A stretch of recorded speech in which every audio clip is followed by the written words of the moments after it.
What's going on, everybody? I'm Jory Goodman, the Time Teller, and I'm actually here at home. You can see Hachi, my boy.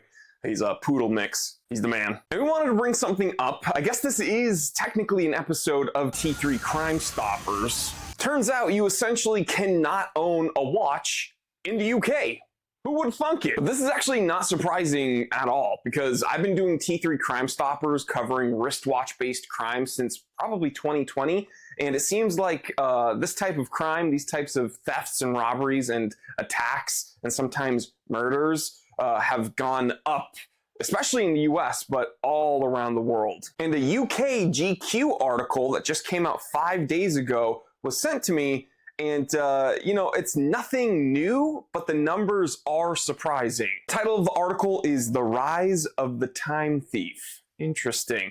Let's talk about this and, yeah, just, before we even begin, please be safe out there, guys. It is 12:25 p.m. Let's get down to business. All right, so here are the numbers I want to talk about, and they actually reference data from our friend Watchfinder & Co. If you don't subscribe to him, what are you doing? He makes the best horological footage here on YouTube by far. I watch him and my jaw just drops because the macro footage he gets is just perfect. Okay, back to the numbers. Between 2015 and 2022, cases in England and Wales almost doubled from 6,696 to 11,035. And last year, there was a 41% increase in thefts from 2021. And not surprisingly, the big city of London accounted for nearly half of UK cases in 2022, with 600 stolen in December alone. So in the article, they say there are tales of muggings, often in broad daylight, drive-by thefts, smash and grab raids, swarm thefts,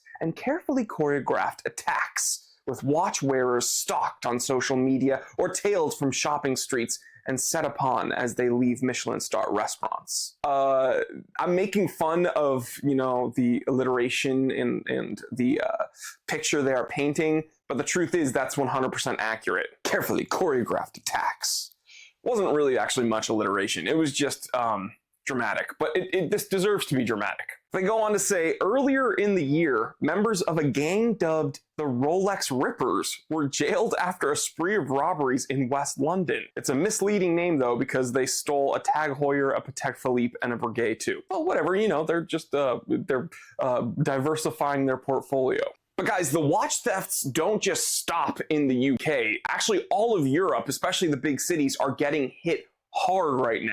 In this article, they even list that in Paris, a Piaget boutique was methodically raided by armed thieves who made off with goods worth between 8.5 and 12.8 million pounds. They even mentioned some stateside news in this article, bringing up how LAPD's homicide division has sent out a bulletin warning pretty much all the Angelenos that if you're wearing a watch, you could be killed. It's like as simple as that. And it's insane that this is the world we live in right now. Now, I know a ton of watch guys are also car guys, myself included, but specifically my viewers are huge fans of F1 racing. In fact, my members Discord has a thread actually dedicated to watching F1 races together. If you want to join in, you know, click the join button next to the subscribe button. It's $4.99 a month, and you become a certified T3 bot, excuse me, a channel member. It's like YouTube's Patreon. It's not a big deal, but it really does help me out a ton. So bringing up F1 racing and wristwatch crime, just hours after finishing on the podium at the 2023 Italian Grand Prix, F1 racer was targeted by watch thieves in Milan. With the help of his security team and passerbys, he was able to retrieve his 250,000-pound Richard Mille. So it doesn't matter if you're a celebrity. It doesn't matter if you're famous or you're ultra wealthy. You are going to get targeted, and you probably will get your watch stolen if you're in a big city. And guys, I know I'm being kind of hyperbolic, I guess. I'm kind of being over dramatic, and I'm kind of painting a really bad picture here. But the truth is, things are getting more difficult as a watch collector. I know myself personally, I don't keep my watches where I live. I actually have them locked away elsewhere.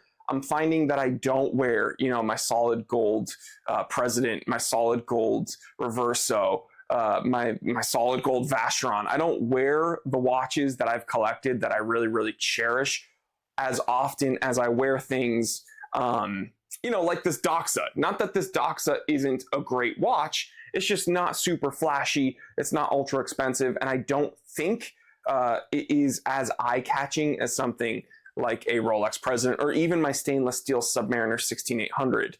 I don't wear watches that I truly love playing with and love spending time with as often nowadays because, again, LAPD Homicide Division coming out with a statement. Articles like this GQ UK that we just took a look at talking about how watch crime has exploded all over Europe. So why am I even making this episode? Just to complain and whine? Well, the truth is someone needs to be speaking out about this and showcasing everyone how bad it's getting so that people realize that like you got to get out of La La Land.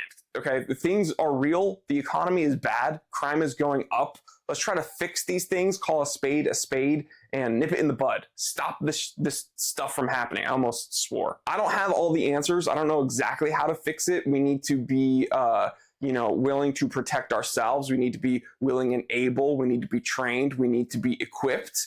There are things on YouTube that I can't talk about, but I think you can read between the lines and understand what I'm saying. You need to be prepared and vigilant and, just situationally aware of what is going on around you and who is near you, and don't be caught lacking, dude. I mean, don't be caught lacking. Don't be caught being oblivious. Don't walk around with your AirPods in because you could be a target regardless of who you are. I mean, in Beverly Hills, broad daylight at a very hoity-toity little bistro off the street, like 2 or 3 years ago, a watch dealer got held up at gunpoint, broad daylight with a full restaurant, and had his Richard Mille stolen off of his wrist. And a gun was actually discharged in the restaurant. I don't think anybody was hurt, but like things are getting real, dude. So if it can happen to a watch dealer in broad daylight in Beverly Hills, then you walking around the arts district in downtown LA,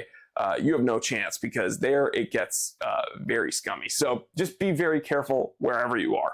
Well, let me know what you think. What are the solutions? Offer some solutions in the comment section and we will talk there. All right, guys, I will catch you on tomorrow's episode. Stay happy, stay healthy, stay blessed. I'm Jory Goodman, the time teller, and always remember I didn't invent time. I just tell it.